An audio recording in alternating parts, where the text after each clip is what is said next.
Hello, ladies and gentlemen, and welcome to my Week 12 Top 25 predictions.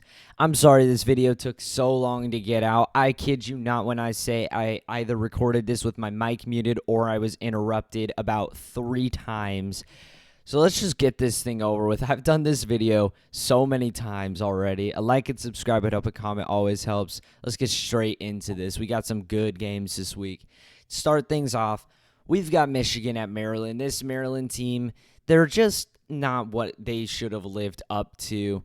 Originally in the season, I was saying Maryland should be ranked over Louisville. How wrong was I to think of that? Now, the difference about this game is, and you're going to hear me say this a lot, is it's the last home game of the year for Maryland. And after all, it's against Michigan, who's number 3 in the nation, and Maryland's 6-4, which is not a bad record. There could be some Maryland fans there. There could be some momentum. Michigan, I mean, yes, without Jim Harbaugh, but really that doesn't – I mean, it changes something, but not like a major component where it could flip a game. I still think Michigan will handle it at Maryland, maybe being a closer first half, like 21-15 or something like that. But Michigan's got a really good defense and an unstoppable run game.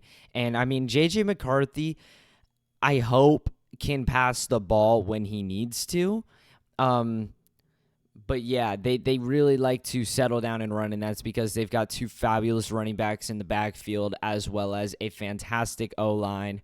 They can really just run the ball down any team's throat, I guess, other than like top 4 teams. Like Michigan, it will not struggle outside of their area, their attack, because like when you throw the ball, obviously that risks the chance of a turnover if your quarterback's not picture perfect. Run the ball, it's a lot harder to fumble the ball when you're running the ball game because you know you need to lock that thing up and shit. So Maryland, I just don't think they're going to get the givens that they need. I think Michigan is going to end up taking off in this game and winning it pretty easily. Chattanooga at Bama. So this is one of the things that I used to find so obnoxious, and I feel like some other people do as well, is when the second to last game of the year or something like that, Bama plays Chattanooga or Ole Miss plays ULM. Like, they play these random tiny schools, and you're like, why the hell do they have this tiny random school in the second to last game of the year?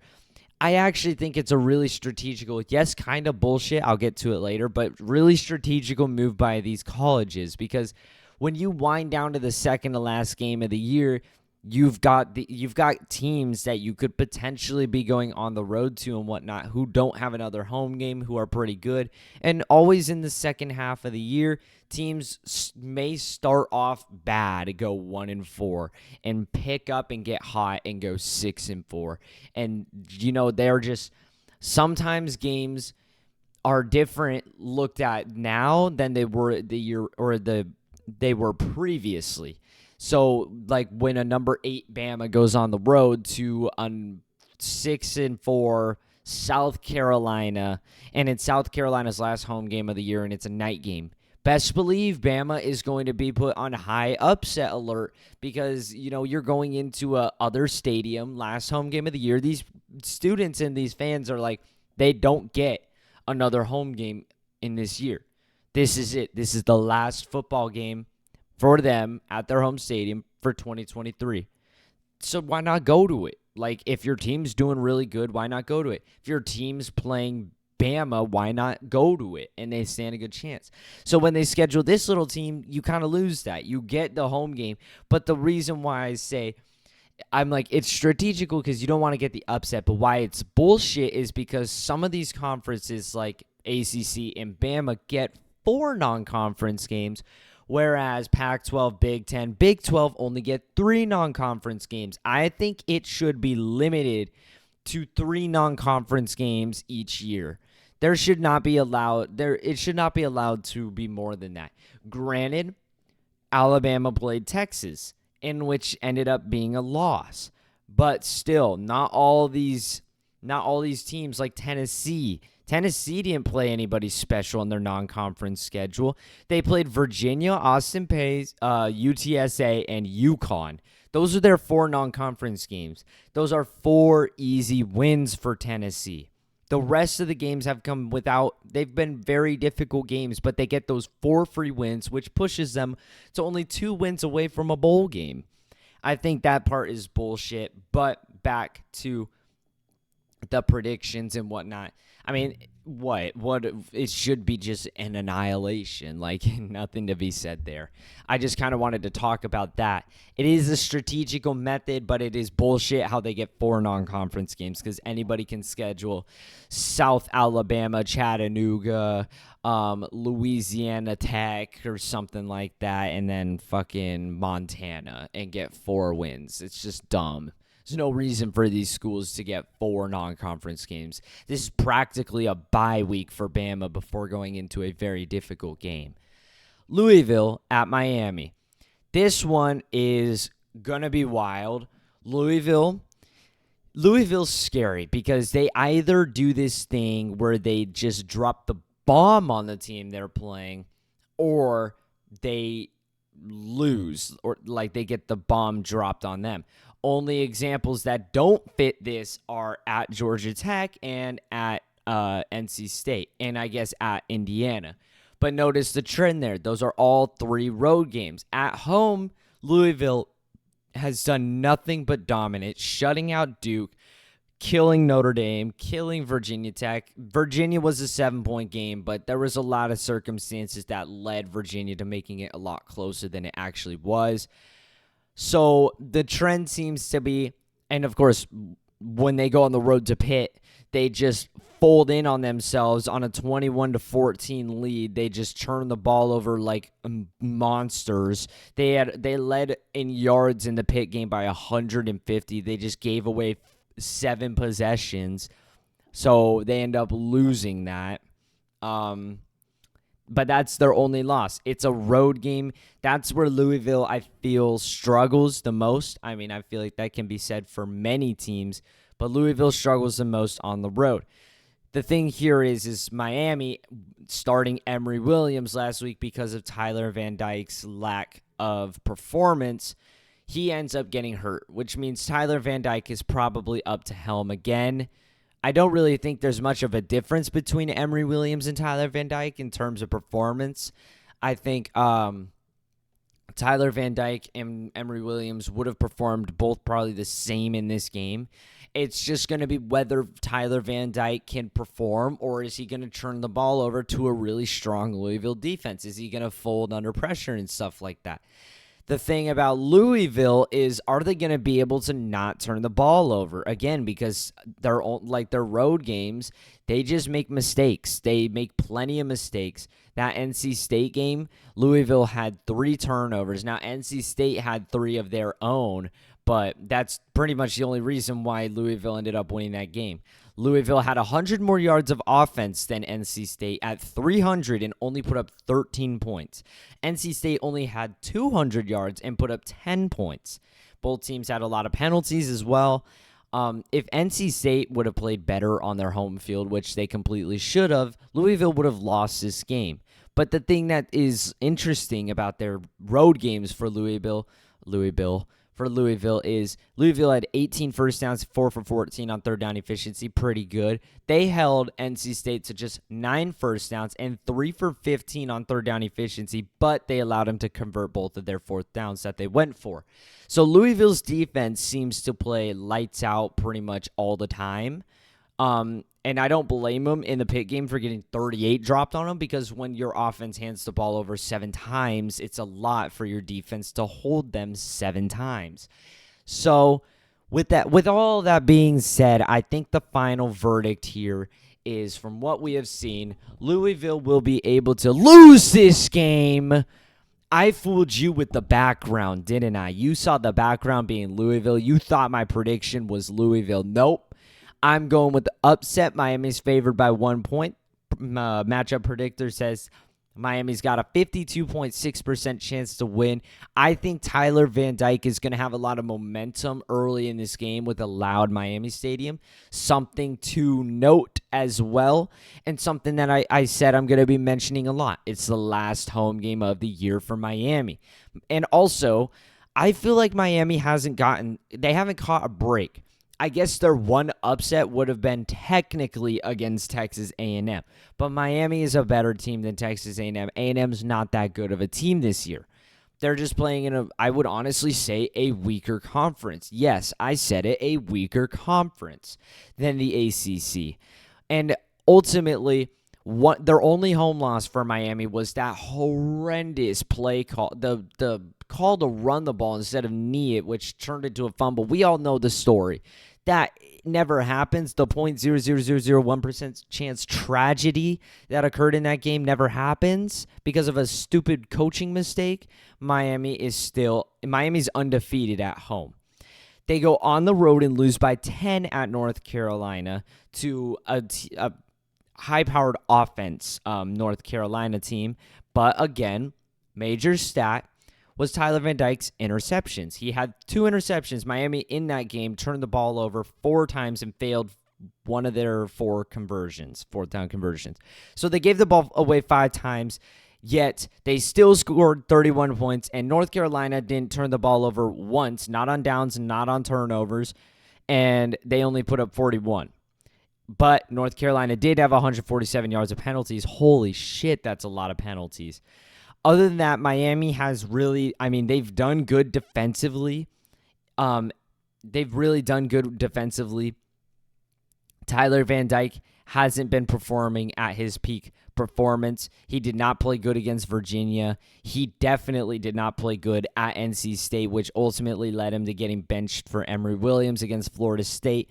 But, of course, I don't think we thought they were going to do that. Emory Williams played pretty good in the Florida State game, but now he's out. It's Tyler Van Dyke's time to say, I'm the starter. He's going to have a lot of momentum. He's got some weapons on his offense as well as Miami's got a pretty solid defense. And Louisville just doesn't perform the same as they do at home as they do on the road. They just don't perform the same. I think it'll still be close. I think it'll be a more defensive matchup, probably with very little in like the first half. And then it'll churn up in the second half with Miami coming out on top. Maybe this could be like 31-28 or something, maybe a bit higher scoring. But I've got Miami. I've got Miami in this one. I'm going with the upset. Or I guess it wouldn't technically be the upset because Miami is favored. Rutgers. I'm sorry that one took so long. I had a lot of reasoning in that one. Rutgers at Penn State. We don't really need to talk about this one. Nobody's going to go into Penn State. This is Penn State's last home game of the year. They've been nothing but embarrassed. I mean, they just got pretty much beat up last week against Michigan on their home turf. Rutgers is like a little stuffed animal to just, fucking kick the shit out of because you just got bullied or something. You got to take your anger out on something. Rutgers is the perfect little punching bag to do so. And Penn State will do so. ULM at Ole Miss. Another one, we don't got to talk about it. Ole Miss takes a dub very easily. Oklahoma at BYU. Now, originally, towards the beginning of the year, or I wouldn't say beginning, but kind of around that time when the Red River rivalry was kicking up, it was about a start. I was like, if Oklahoma wins this game, they've got to play at Kansas. And at the time, Oklahoma State was not that good of a team. So I didn't even think about that. I said Oklahoma most likely would either lose to Kansas or to BYU. And that BYU team since has fallen apart, as well as Oklahoma has already obtained their 2 losses. BYU's schedule's horrific. Obviously, they start off the year with an impressive on-the-road victory at Arkansas, who turned out to be shit this year. Then they go on the road to Kansas, play competitive, but end up getting beat. Then they beat a bad Cincinnati team to go on the road to TCU and lose 44-11. But then they come back home and beat a crumbling Texas Tech team. Then they hit the road and lose 35-6 to Texas. Hit the road again, lose 37-7 at West Virginia. And then come home to get absolutely clobbered by Iowa State. BYU doesn't have that good of a football team this year. It's a morning game. I feel like BYU kind of gets a little angry at nighttime. But Oklahoma ultimately is not an undefeated or one-loss team anymore. So Oklahoma is just, they're going to play lights out for the rest of the year. Be that 2-loss team in question for, maybe sneaking in somehow. maybe getting like a New Year's Six. I don't really know. But BYU might put up a little bit of points, but that's just because, Oklahoma would be scoring instantly and giving so many possessions to BYU. It's hard not to. Simply said, Tulane at FAU. This Tulane team has, they haven't been the worst this year. Again, I will always say it. Tulane would have beat Ole Miss if they had their starting quarterback. I still believe it. That was the one game Michael Pratt was out for, and the backup quarterback was not able to get it done. I mean, the backup quarterback was 15 for 37 with a pick against Ole Miss's defense. I mean, let's be real, y'all. That's not good. They even held Judkins to 48 yards and 18 carries, dude. That's kind of really crazy. Tulane definitely could have won that game if they had their proper starting quarterback. But since that point, they've really slowed down with their starting quarterback since that North Texas game. In the North Texas game, they were up a good 28-7 with 4 minutes and 39 seconds left in the third quarter, yes. And they let North Texas climb all the way back in, tie it up, and then Michael Pratt would make a 19-yard run to put the game away. He said, fine, I'll do it myself, scoring 4 of the 5 touchdowns, 1 with his legs, 3 through the air. And as well as the running back for Tulane is pretty good. I mean, he puts up pretty good games. I mean, yes, he's a weaker conference, but he did it against Ole Miss as well. But recently, Tulane has done nothing but struggle. I feel like they struggle on the road at a respectable Rice team, where Michael Pratt was 22 for 30, 263 yards, 2 touchdowns, and a pick. He only didn't complete 8 of his 30 passes, as well as the running back rushed for a great amount again. But again, going into halftime, Tulane is up 27-7, and they just let Rice storm all the way back in and make it a 2-point game with 8 minutes and 16 seconds left in the fourth quarter. It was Tulane's defense that held up for them to give them a 2-point win on the road in a game they had packed up ready to go. Then against East Carolina. East Carolina game was a bit worse. East Carolina started off the game with 10 points in the first quarter, but then in the second quarter, Tulane scores 10 points. Silence until the beginning of the fourth quarter where Tulane kicks a field goal. That's the final score, 13-10. Another close game against, at the time, 1-8 East Carolina. And then they play their rival Tulsa at Tulane. And Tulane would be up 21-10 in the third quarter due to a 100-yard kickoff return. If not, they'd only be up 14-10. And they let Tulsa storm all the way back in. And then they would end up kicking a field goal to make it 16-24. And then Tulsa would score a touchdown with 3 minutes left, but failed the 2-point conversion. And again, it'd come down to Tulane's defense. If they didn't get that 100-yard kickoff return, who's to say they would have even won that game? Tulane, they play good in the first half. They play like shit in the second half. And that mentality, that play style is going to catch up to them in this one. You thought again with the background I was going to pick Tulane. FAU. They're not good. This should be a win for FAU. I mean, considering Tulane was able to beat East Carolina at East Carolina, East Carolina just went to FAU and won 22-7. So logically, you'd say Tulane should win this one pretty easily, right? Wrong. I'm not going to count on Tulane until they can show me that they can put opponents away. Until then, I will keep favoring the other team. Utah, Arizona, one of my games of the week. I think this is the first time U of A has ever hit a game of the week that I have seen. I mean, I'm sure they have in history, don't doubt it, but this is the first ever time I've really seen them be in like a game of the week, a considerable game of the week a lot of people are going to want to watch. The question is can U of A sell out? I didn't even know this, but apparently U of A is yet to sell out? Wow, my voice. That could be completely false. I believe I've heard that. That could be completely false. But U of A definitely will probably sell out for this game considering they're 7-3, number 17, and it's against a ranked team. U of A is only favored by a point, kind of wild. And they're favoring Utah by 57% in the matchup predictor. Also kind of wild. When is U of A going to get the respect they deserve? Bryson Barnes on the season is 103 for 176, 1,200 yards, 10 touchdowns, and 7 picks. Those stats are horseshit. Yes, he does have some rushing touchdowns, but I'm not able to see that. Wait, maybe I am. Let me use my eyeballs. Doesn't look like it's going to show me his rushing touchdowns, but that's his passing touchdowns. Noah Fafita, on the other hand, who, keep in mind, I don't think he played until the Stanford game. I don't think he ended up playing until like the Stanford game or something when Delora got hurt. So he had a little bit of a handicap on the year. He comes in, goes 165 for 224, 1,735 yards, 16 touchdowns, and 4 interceptions, topping Bryson Barnes' start-to-finish year. I think U of A is the much more heavy offensive team. Even Utah's running back is outclassed by U of A's running back, and U of A's running back has less carries than Utah's running back. So it's just like, honestly, I think U of A is just a much better team here. It's middle of the day. It's the biggest game in U of A's football stadium for the first time in like years. U of A hasn't been good in a long time.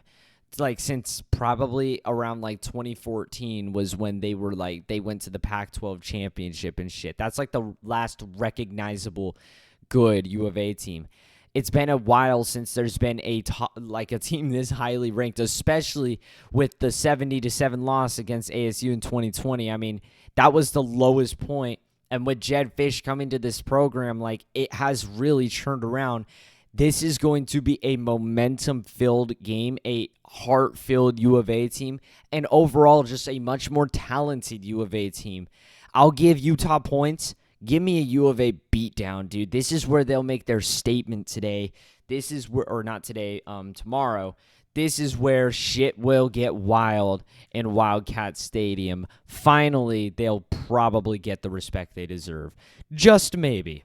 I know committee doesn't like Pac-12, but just maybe they'll get some respect. Georgia at Tennessee, fighting for the game of the week. Even though I'm a Pac-12 fan, this game I have been staring down since first game of this year. Georgia at Tennessee. Now, this Tennessee team has turned out to be much worse than we thought, with a beatdown at Missouri, and, tie things together. If Missouri played Georgia to 9 points this year, probably the closest, other than the Auburn game, I guess, probably the closest game anybody's played at Georgia at the least. And then Tennessee goes to Missouri and gets slaughtered 36-7. Put that into perspective. Georgia should obliterate this Tennessee team, right? This is where shit gets a little wild because there is a lot of factors that are going to play into this. And I know so far I've been using a lot of feeling and whatnot versus like skill and talent, which Georgia definitely sits in front on. But you've got to recognize the fact that this is Tennessee's. It's not their last home game of the year, but it might as well be, considering their next game. They're going up against a 2-9 Vanderbilt team who will probably be on a bye week. They'll be 2-9 going into that game. Tennessee, pretty much this is their last home game of the year, and it's against the same team that embarrassed the number one team in the nation last year, being the Tennessee Volunteers. Tennessee fans, after beating Alabama, were extremely hope-filled, but they had to go into Georgia, in which they would get embarrassed, and ultimately that would kick them out of the SEC championship. This Tennessee team has people that played in that game, people that sat on the bench in that game, and these Tennessee fans watched from home what happened in that game. Georgia's got to go into one of the loudest stadiums in all of college football, right up there with Penn State and whatnot, one of the craziest. And ultimately, Tennessee hasn't been able to catch a break this year. So far, they're undefeated at home. Keep that in mind. Their only losses are at Florida, at Bama, and at Missouri. Now, I'm going to say only losses. They're quite the beatdowns. A pretty bad Florida team hands 13 points hands a 13-point victory, or takes a 13-point victory. I don't know how to say that. Alabama puts down 27 in the second half and allows 0, and Missouri annihilates pretty much throughout the game. Tennessee is not the most perfect performing team, but after all, they're road games. Road games are extremely difficult. So far, Tennessee's 7-0 at home and 0-3 on the road. That should be recognized, and Georgia has really struggled on the road this year against not so good teams. They really, or I guess they only have one game where, they went to Auburn, who is a pretty good team this year. They went to Auburn and barely snuck out a touchdown at the end of the game to Brock Bowers to give them a 27-20 lead. And, the Auburn quarterback played nothing close to good in this game. If he would have performed any bit better, Georgia would have lost this game. Their quarterback for Auburn, which could definitely be due to the Georgia defense, but also in some world, I feel like it's just because he's a shit quarterback. Auburn's quarterback was 10 for 19, 82 yards and 1 pick, but on the ground he carried for 92 yards and 12 carries, which are probably like QB's, just plays he decided to take off on, or QB reads. With that being said, though, Georgia struggled on one of their only home games up to the point. That was their first road game that they went on, and they struggled. Then they come back home to annihilate Kentucky. Then they hit the road and only beat Vanderbilt, who, keep in mind, is 2-9 right now. They only beat Vanderbilt by 17 in a game that was pretty close. It got pretty bad for a while. It was 27-7, but then Vanderbilt would score a touchdown. Then Georgia would kick a field goal. Then Vanderbilt would score a touchdown, make it a 10-point game with a failed 2-point conversion. But then, of course, the running back for Georgia would put the game away on a 1-yard carry. Still not the most impressive thing to have a 17-point victory against Vanderbilt. Now, the Georgia-Florida game wasn't at Florida. It's on a neutral site. I think it's in the Jaguars Stadium or something like that. But that's pretty much it. The rest of the games have been home games for Georgia. I think the SEC championship is already said and done. I think that we already know who is playing in it this year.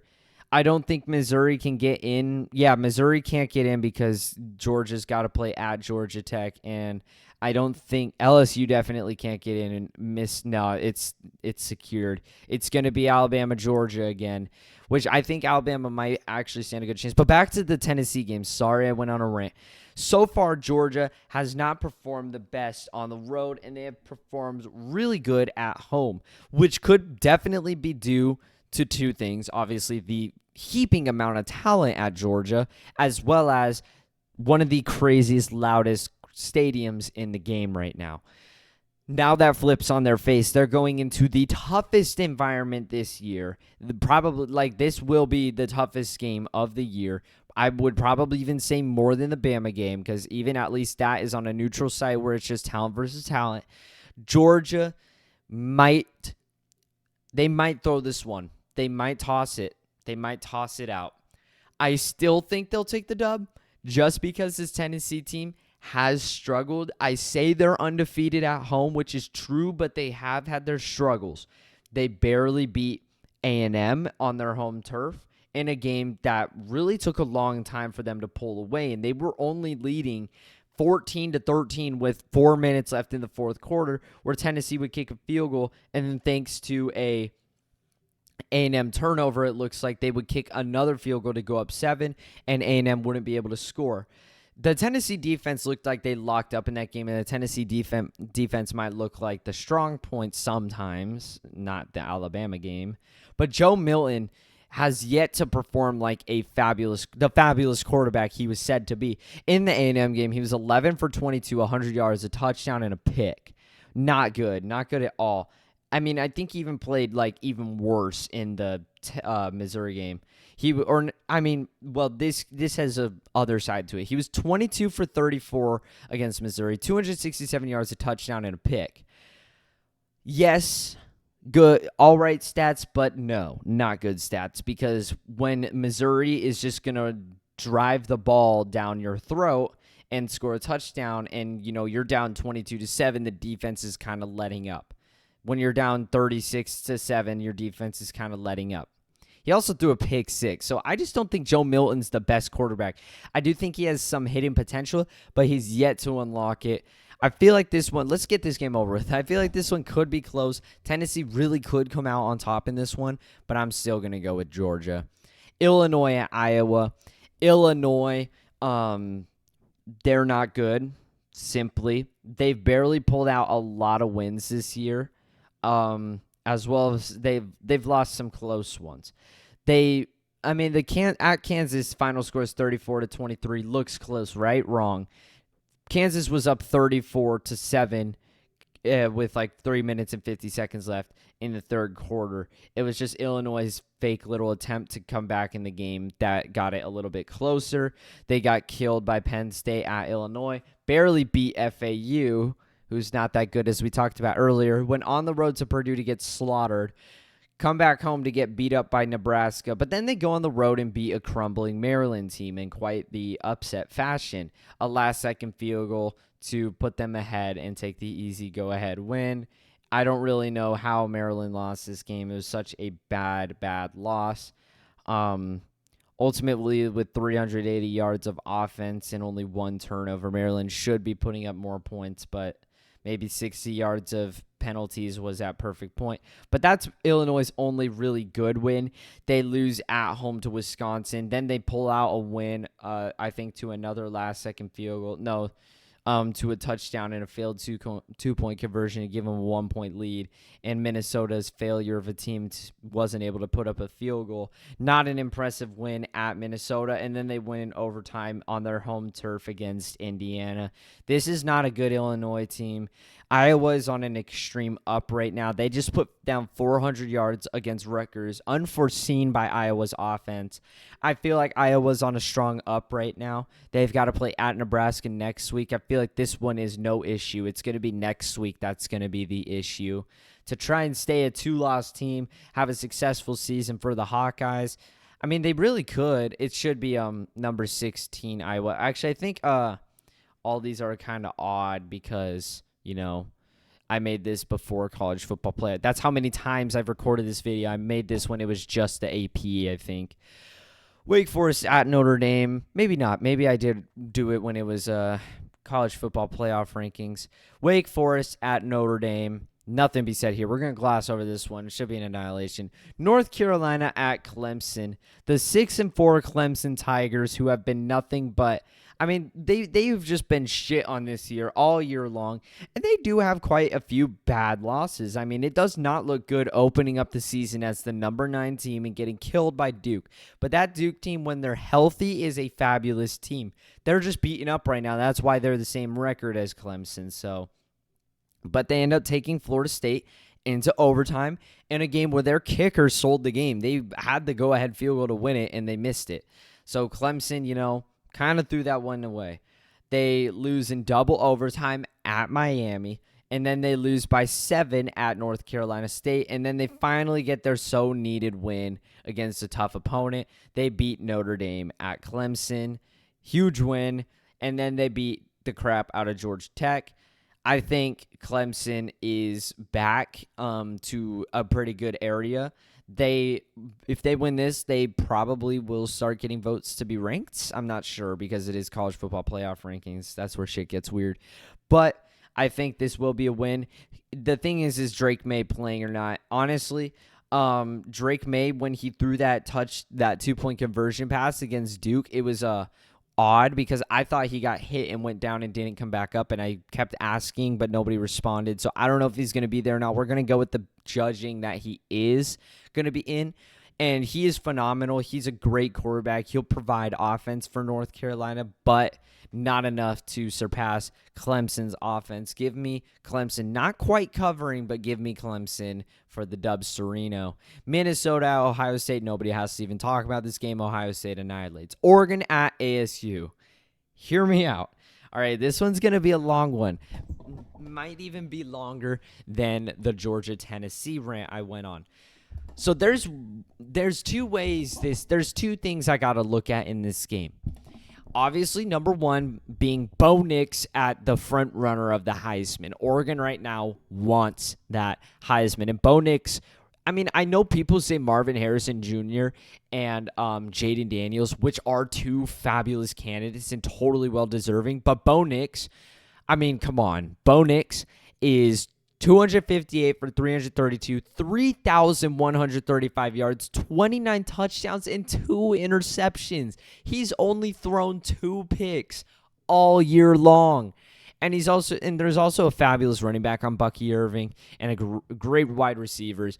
Oregon is a fabulous team this year. They might be the running candidate for the national championship, in my opinion. And going to ASU should be an easy task for them, right? I'm not so sure. The thing is major thing for ASU. Obviously, we went on the road last week to UCLA and won 17-7 in a game nobody expected ASU to win. And a lot of people say it was because UCLA was onto their third string quarterback. Hey, at least they had a quarterback throwing the ball. All our quarterback was able to do was throw the fade because he couldn't put pressure on his foot. Without him, we're on to our red shirt, the fourth string pulled out of his red shirt quarterback who can't throw the ball yet. He's still learning. Other than that, it's our damn running back. So Borges suits up, but he's not able to play. The thing here, obviously, with that being said, you're like, well, then it should be an easy win for Oregon. The thing here is we're warming up the original starting quarterback, Jaden Rashada. He's practicing again, which could potentially lead to him starting, depending on whether Borges is healthy or not. Rashada, the thing about him is he's got a cannon. He's able to throw the deep ball, which we've got some wide receivers that can get the deep ball. Some wide receivers that can make some sick plays. We've got some guy like Omeir or something like that, transfer from Texas, Elijah Badger. We've got some weapons on the offense. If we could make some explosive plays in this game, we can put up points and make the game close. As well as we've got an absolute bruiser running back, Cam Scatterbo, who's a beast of a human being.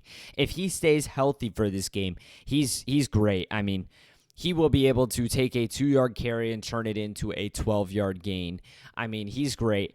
The thing here is why I say this game could be closer than people like it to be is because ASU, in terms of their home stadium, have always had Oregon and Washington's number. They always have.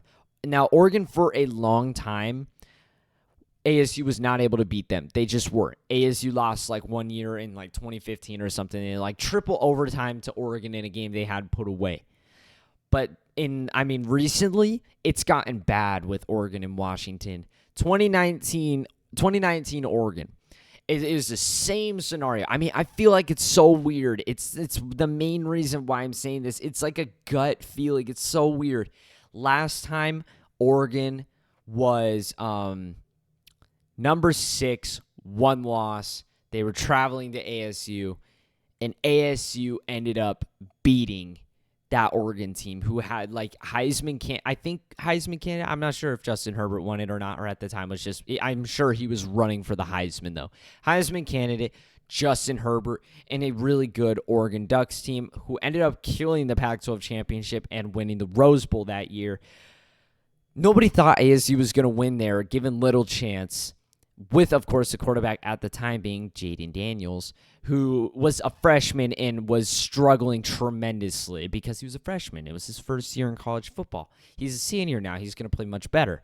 But at the time he was a freshman, he kicked it into overdrive, and ASU ended up pulling off a massive upset over the Ducks, ruining their playoff chances.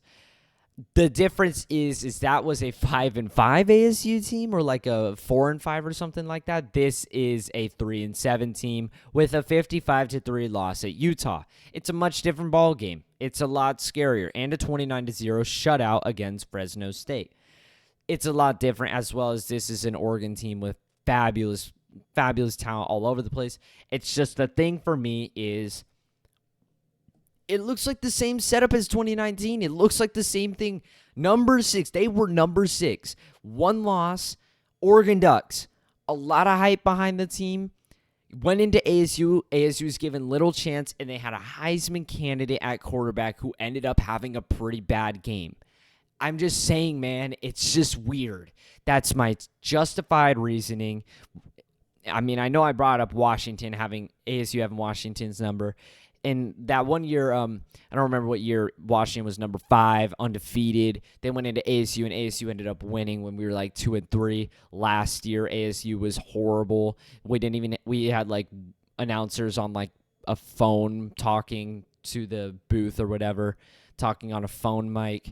ASU ended up upsetting them, handing them their second and last loss of the year. ASU just has the good team's number. And that's all I'm saying. I still think Oregon's going to win this game. I still think they're going to win it, but I feel like it could be closer than people like it to. And I mean, after all, ASU gave Washington a massive run for their money at Washington. It was only given to Washington because ASU threw a horrendous pick 6 on a fourth and like goal. That was the only thing that gave Washington the ball game. ASU's got a pretty good defense. It is extreme. We are an extremely injured team right now. We're just returning new players back slowly. But obviously at the same time, we're also losing players because we're cursed. But that's just my reasoning for this game. I hope I don't get annihilated for like being biased. Even though I probably would have thought this anyways with ASU. There's just games where like the small teams, dude, they go crazy, which you'll see me talking about with another game later, almost in the exact same scenario. Oklahoma State at Houston. Oklahoma State obviously coming off of an embarrassment. I do think this Oklahoma State team still has a lot of talent. I feel like that was a really bad down game for Houston or for Oklahoma State, but this Houston team's not good. They really should be 3-7, but they won against West Virginia to a Hail Mary. I know they played Texas good, but really I think that was the game Quinn Ewers got hurt in. And from that point on, it was pretty quiet in that game, allowing Houston to climb back in. False hope. I think it'll still be, difficult considering Houston's on their last home game of the year before they have to go on the road and play UCF. But give me Oklahoma State. Might be like a last-second touchdown or like a touchdown 2-point conversion by Houston, make it closer. Oklahoma State, Alan Bowman is a good quarterback.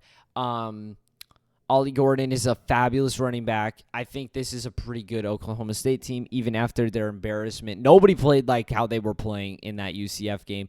I think they'll get back into shape for this one for sure. North Alabama, FSU, we don't even need to talk about annihilation. Kansas State at Kansas. This is one of the best Kansas teams Kansas fans have seen in a very long time. I don't think the Kansas fan base was ready to be ranked in the top 25 last year. It was the first time in a long time. I think they only got like their first win in Big 12 play. It was like against Texas in 2021 or something like that. It was in like a bunch of overtimes and shit. Kansas State, though, is a fabulous football team, as well as Kansas. I don't think they're returning their quarterback. It's said like unlikely and stuff. Jason Bean, the backup, got hurt, and Jalen Daniels has been out since like the start of the year with like back issues. Kansas State, after all, is a pretty overlooked team. They have a 3-point loss at Missouri, who's currently number 9. They have an 8-point loss to Oklahoma State, who was really hot. And they lost in overtime to Texas. Really, this is an extremely underrated Kansas State team. If you look at it on paper, they are extremely underrated. They've really kicked ass all year. I mean, they went on the road to Texas Tech, beat them up, slaughtered TCU 3-41, slaughtered Houston 0-41, played Texas to overtime. Really, when Kansas State should have just taken their 3. Kansas State also threw the game away on a slipped extra point and then a missed field goal. And then they slaughter Baylor at Kansas State. I think it'll be close considering, Kansas is a pretty good football team. I mean, they're 3 losses for a reason. Their losses are to pretty, respectable opponents, They lost at Texas. They lost at Oklahoma State. They most recently lost to Texas Tech, which is a bad loss, but they lost their starting quarterback. So The thing is Kansas, this is their last home game of the year. It's against their rivals. A lot of fans probably still have high hopes they can finally beat their rival, but I'm still going to give it to Kansas State here. I just don't think with Kansas being out of a starting quarterback, they'll be able to put up enough offense to outlast Kansas State's offense. Kansas State's still got a really good offense. Yeah, and I mean, they'll make it tough. Might even be up going into halftime just because, hiccups. Just because it's at Kansas, there's going to be a lot of momentum in this game, but it'll fizzle out eventually. And the game of the week, I feel like this is a hot take. I watched Matt B. Great's video, and he was like, can you believe that Oregon State's favored by a point? I'm like, yeah. In the matchup predictor, Washington is favored by 52.5% chance to win, as well as they've got a Heisman candidate, Michael Penix Jr., and a super hot running back right now, somebody who's going off right now, Dylan Johnson. He's been playing lights out, except for that ASU game. That was really the only one. But the thing about this that nobody's even talking about is that this is Oregon State's last home game of the year. It's a night game. It's a night game in the Beavers Stadium. Can we go ahead and look at any other examples of a night game in Beavers Stadium? Oh, I can. Utah at Oregon State. I know Utah is not as comparable as Washington, but Utah was shut out pretty much all game until 5 minutes left, where they put on a fairy tale touchdown to make it a bit closer. Oregon State went up against a really good defense and put up 21 points, which isn't necessarily the best, but still 21 points against a really good defense, and held them to zip for pretty much the whole game. Since that game, though, Oregon State's offense has kicked it up a notch, scoring 52 on Cal, 36 on UCLA. I mean, 24 at U of A isn't bad. Could have been more if they didn't go for that stupid fake field goal. Probably would have went to overtime, bet a shootout, but they ended up losing that one. And U of A is now number 17 and hasn't lost since the Washington game. So they caught a really hot U of A team, and they weren't able to pull it off. They put down 26 at Colorado, and Colorado's last important game of the year. And most recently, they put down 62 points at Stanford.